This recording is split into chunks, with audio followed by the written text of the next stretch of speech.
by U.S. forces. None of them have a plan to free the Cuban people. In fact, the President of the United States wishes to sit down with Raul Castro, the brother of Fidel Castro, who is a war criminal, a murderer who has murdered his own people, tortured his own people, and imprisoned his own people. I might add that I believe when the United States enters the prisons in Cuba, they will find an atrocity that has been leveled against those prisoners beyond anything imaginable that has taken place over 40 years. The Cuban regime has continued for over 40 years to thumb its nose at the United States government and the world. The final chapter of the Cuban regime must come to an end once and for all. Whether I become President of the United States or not is what is not as important.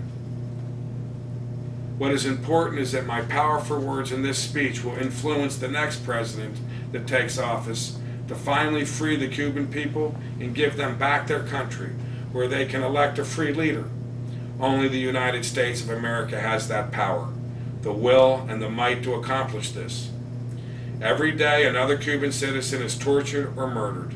Every day an exiled Cuban living in America lives with the mental torture is what is happening to their relatives in this imprisoned island, controlled by war criminals, in this illegal regime. Some of the Cuban exiles have not seen their families for 30 years.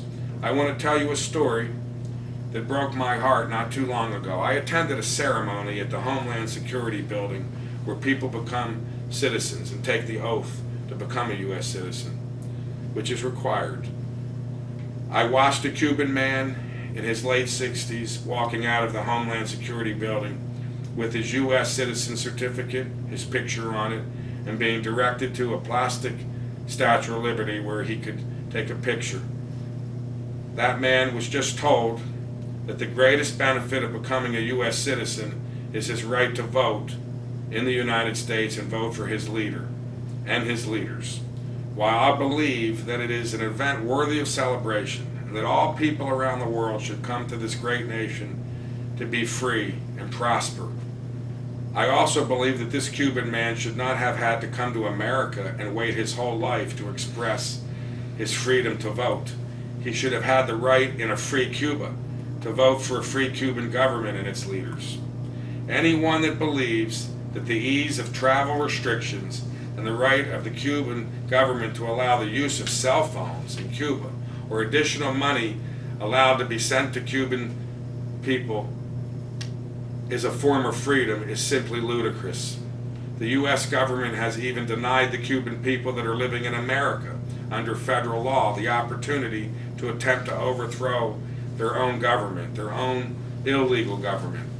Whether my life is short or long, I will fight for the freedom of the Cuban people as long as I shall live.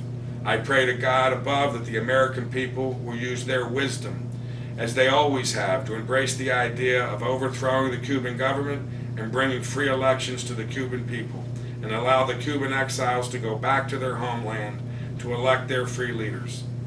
I know the risk that I take as I campaign across this great nation of ours, as I advocate the invasion of Cuba.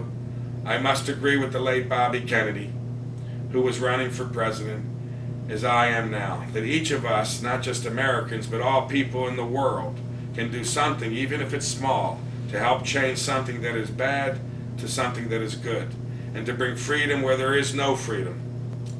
I do not advocate that the U.S. should be the policeman of the world, but the United States of America is the only country in the world with the military strength and power to stop conflict where and when it can, and to protect humanity against some of the evil enemies that face not just the U.S. but the world. We must never allow any of these enemies to threaten our liberties and freedoms. We must never let our guard down.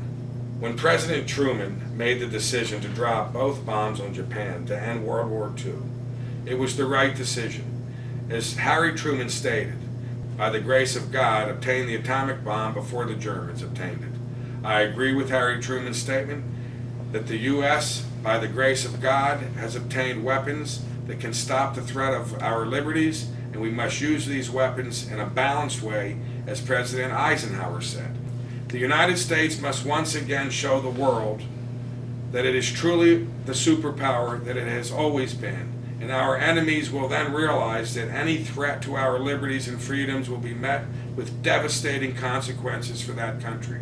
There will be no true peace in the world until Iran and North Korea's nuclear programs are completely destroyed, and they can no longer obtain some of the most dangerous weapons in the world, which threatens mankind. In my view, the negotiations with North Korea and Iran are over. The United States is the only country in the world that has the military capability and the foresight to accomplish the ending of these two countries' nuclear programs. I would warn any country that interferes in our destruction of these nuclear programs, it would be an act of war with the United States, because we are protecting our national security and our future and mankind. The leaders of Iran and North Korea have demonstrated that they are irresponsible, and that they have levied heinous treatment levied on their own people, and that they have demonstrated their own disregard for human rights. My policy on Afghanistan is clear, that all of our troops must be brought home immediately, and any support that could be given from the branch of our military, Air Force, or Navy to help Afghanistan against our common enemies would be there under my administration. The American people have continued over the decades to watch their government, the Congress, and the previous presidents make decisions on foreign policy that have caused the American people to suffer the loss of American lives and a fortune in wasted tax dollars. We can go back to the disaster of Vietnam all the way through the disaster of Iraq. After Saddam Hussein was executed, the Congress and the American people made it clear to the President Bush to stop the war. President Bush ignored the American people's wishes and the Congress wishes. This cost more lives and the American taxpayers over $1 trillion because of this president's arrogant attitude. Those funds could have been put into the American economy to create jobs and strengthen Social Security. Wrong foreign policy decisions that are not properly balanced directly affect our economy. The Congress continued to fund the war, which was not in the best interest of the American people. Under my administration, I would not rule out asking the Iraqi government to return at least $1 trillion back to the American taxpayers, because that money was used to create a free Iraq. Iraq is one of the largest oil-producing countries in the world and certainly can afford to reimburse the American taxpayers. In order to help stimulate our economy and create jobs, the U.S. banks must start lending money to small businesses. This is one thing that will help us stimulate our economy. As President of the United States, I would create a special commission to oversee our banks and the lending practices to small businesses, which would directly report to me. Therefore, I believe one of the most important changes that needs to be made in our government is to amend our Constitution to create a proper legislation that would create term limits for both congressmen and women and senators to serve no more than 16 years. Allowing them to serve indefinitely as their states continue to re-elect them leads to special interest. Influencing their decisions ultimately results in disastrous foreign and domestic policies which the American people have witnessed over the last century. This is the most single important decision to change our government's political system and truly, once and for all, stop our government in Washington from costing the American people terrible consequences for their indefinite re-election to their offices with no limits.